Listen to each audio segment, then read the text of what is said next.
ಮಲ್ಲಿಕಾರ್ಜುನ ಅಂತ ನಮ್ಮದು ಗ್ರಾಮ ಮುತ್ತುಗದಳ್ಳಿದೆ. ಈ ಮುತ್ತುಗದಳ್ಳಿ ಸಮೀಪದಲ್ಲಿ ನಾವು 7 ಎಕರೆ ಕೊಂಡ್ಕೊಂಡಿದ್ವಿ. ನಮ್ಮ ಅಕ್ಕರಿಗೆ 5 ಎಕರೆ, ನಂದು 2 ಎಕರೆ.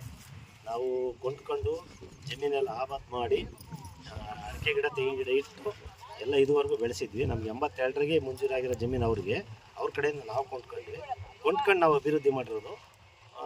ಹಾಗಾಗಿ ಈಗ ಪೂರನ್ನ ನಾವು ಎಲ್ಲ ಕಡೆ ಹೋದ್ವಿ, ಹೈಕೋರ್ಟ್ ಹೋದ್ವಿ, ಎಲ್ಲ ಹೋದ್ವಿ. ಅಷ್ಟೊತ್ತಿಗೆ ಫಾರೆಸ್ಟ್ನರ್ ನಮ್ಮನ್ನು ಕರೆಸಿಬಿಟ್ಟು ಇಲ್ಲಿ ಒಟ್ಟು 334 ಎಕರೆ ಜಮೀನು ಇರೋದು. ಇದರಲ್ಲಿ 334 ಎಕರೆಯಲ್ಲಿ ನಾವು 12 ಎಕರೆ ಜನ ಮಾತ್ರ ತೋಟ ಮಾಡಿದ್ವಿ. ಮಿಕ್ಕಿನ ಸ್ವಲ್ಪ ಎಲ್ಲ ಗುಣ ಮಾಡ್ಕೊಂಡಿದ್ರು ಅಷ್ಟೇ, ತೋಟ ಮಾಡಿರಲಿಲ್ಲ. ನಮ್ಮನ್ನು ಕರೆಸಿಬಿಟ್ಟು ಅವರು ಫಾರೆಸ್ಟ್ನರು ಸ್ವಲ್ಪ ಯಾಮಾರಿಸಿದ್ರು. ನಿಮ್ಗೆ ಯಾಕೆ, ನಾನು ಇರೋ ತನಕ ಒಂದು 2-3 ವರ್ಷ ಬಿಟ್ಕೊಡ್ತೀವಿ, ವಸ್ತು ತೊಗೊಳ್ರಿ, ನಿಮ್ಗೇನು ತೊಂದರೆ ಮಾಡಲ್ಲ ಅಂತ ಹೇಳ್ಬಿಟ್ಟು ಸಡನ್ನಾಗಿ ಬಂದುಬಿಟ್ಟು ಏಕಾಏಕಿ ಟ್ರಂಚ್ ಹೊಡೆದ್ಬಿಟ್ಟು ಆಯಿತು. ಟ್ರಂಚ್ ಹೊಡೆದ್ಮೇಲೆ ಸ್ವಲ್ಪ ದಿನ ಬಿಟ್ಟರು. ತದನಂತರನ ಗಿಡನೂ ಈಗೆಲ್ಲ ಕಿತ್ತಾಕಿ ಕಡ್ದಾಕೆಲ್ಲ ಹಾಳು ಮಾಡಿ ರೈತರಿಗೆಲ್ಲ ವಿಷ ಕೊಡೋ ಸ್ಟೇಜಿಗೆ ತಂದವ್ರೆ. ಮತ್ತೆ ನಿನ್ನೆ ತಹಸೀಲ್ದಾರರು, ACF, ರೇಂಜರು ಮತ್ತು ಊರಿನ ಜನ ಸುಮಾರು ಜನ ಎಲ್ಲ ಸೇರಿ ರಿಕ್ವೆಸ್ಟ್ ಮಾಡ್ಕೊಂಡ್ವಿ, ಇದೊಂದು ಬೆಳೆ ಡಿಸೆಂಬರ್ ತನಕ ಬಿಟ್ಕೊಡಿ, ನಮಗೆ ಸಾಕು, ಡಿಸೆಂಬರ್ ತದ ನಂತರ ತೀರ ನೀವು ಆಗಲಿಲ್ಲ ನಾವೇ ಕೊಯ್ದು ಸಾಕ್ಬಿಡ್ತೀವಿ ಅಂತ ರಿಕ್ವೆಸ್ಟ್ ಮಾಡಿದ್ವಿ. ಆದರೂ ಕೇಳಲಿಲ್ಲ.